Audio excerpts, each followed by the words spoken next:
فلسطین کی ریاست کو تسلیم کرنا دو ریاستی حل کو مضبوط کرے گا جس کی عالمی برادری حمایت کرتی رہی ہے۔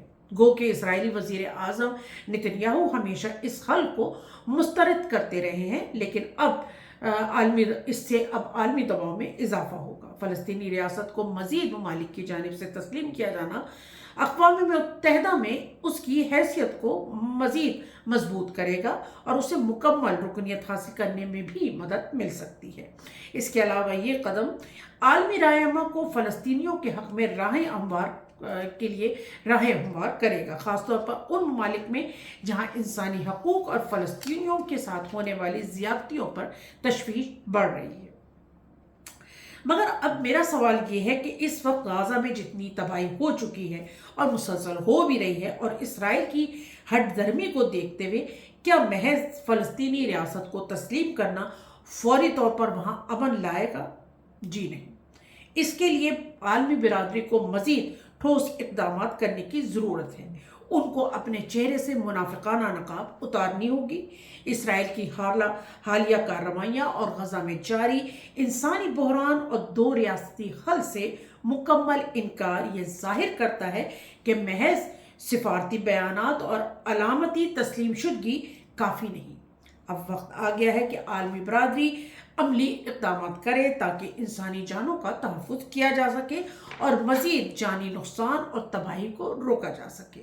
غزہ میں مکمل اور مستقل جنگ بندی کو یقینی بنانا اور اس پر عمل درآمد کروانا اس وقت سب سے اہم مسئلہ ہے، اور اس کے لیے اقوام متحدہ کی امن فوج کو مقرر کرنا بہت ضروری ہے تاکہ غزہ تک بلا روک ٹوک انسانی امداد کی فراہمی کو یقینی بنایا جا سکے، جہاں لاکھوں افراد قحط اور دوسری بیماریوں کا شکار ہیں۔ اس کے علاوہ ایک اور ہٹ دھرمی جو اسرائیلی اور امریکی میڈیا پر ہم دیکھ رہے ہیں کہ وہ ایک ایسی مہم چلا رہے ہیں جس میں فاقہ زدہ یا قحط کا شکار بچوں کو جسمانی بیماری سے جوڑا جا رہا ہے۔ یہ ایک اتنی گھٹیا حرکت ہے کہ جس کا میں نے خود اپنی آنکھوں سے کہ بہت سارے یوٹیوب کے اوپر میں نے ایسے ایڈ دیکھے ہیں۔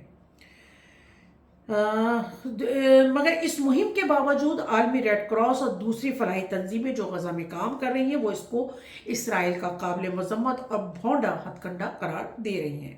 اس وقت عالمی برادری کو سخت اقدامات کرنے کی ضرورت ہے تاکہ اسرائیل پر دباؤ بڑھایا جا سکے اور امن کے لیے حقیقی پیش رفت ہو سکے، جیسے اس پر اقتصادی پابندیاں عائد کی جائے جس میں ہتھیاروں کی فروخت پر مکمل پابندی اور مخصوص اسرائیلی مصنوعات کی درآمد پر پابندی، یورپی یونین کے رکن ممالک اور امریکہ جیسے بڑے شراکت داروں کی طرف سے یہ پابندیاں اسرائیل کی معیشت پر نمایاں اثر ڈال سکتی ہیں۔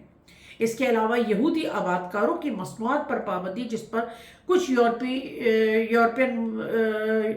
یورپین ممالک پہلے سے غور کر رہے ہیں۔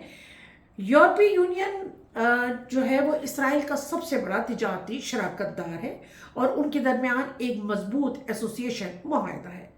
اگر یورپی یونین اس معاہدے کو معطل کرتی ہے اور اسرائیل کی مصنوعات، خاص طور پر ہائی ٹیک مصنوعات جو کہ اس کی معیشت کا بہت بڑا حصہ ہیں، پر پابندی لگاتی ہے تو یہ اسرائیل کی برآمدات کو شدید نقصان پہنچا سکتا ہے۔ اسی طرح اہم درآمدات جس میں خام مال اور ضروری سامان پر پابندی بھی اسرائیل کو دھچکا پہنچا سکتی ہے۔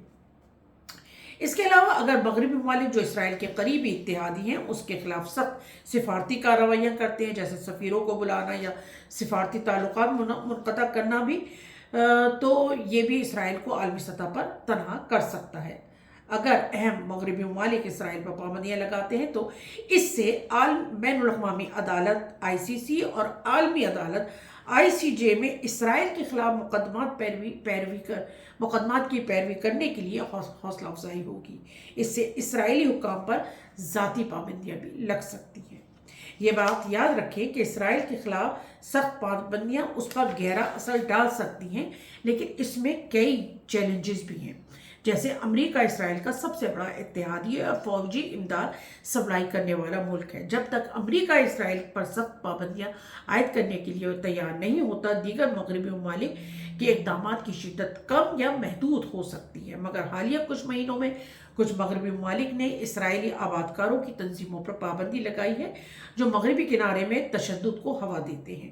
یہ ایک چھوٹا قدم ہے لیکن یہ ظاہر کرتا ہے کہ یہ دباؤ جو ہے ایک حد تک بڑھ رہا ہے۔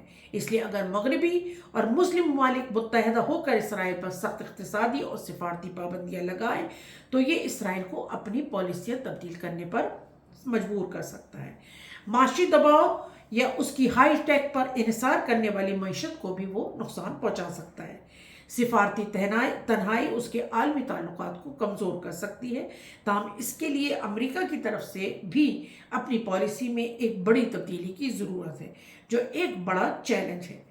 غزہ میں بڑھتے ہوئے شدید انسانی بحران کے پیش نظر اس وقت اس تبدیلی کی فوری ضرورت ہے۔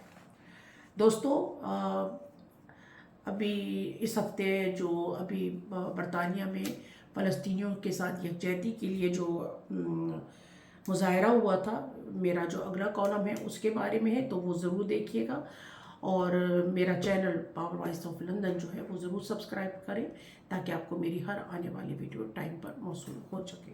بہت شکریہ۔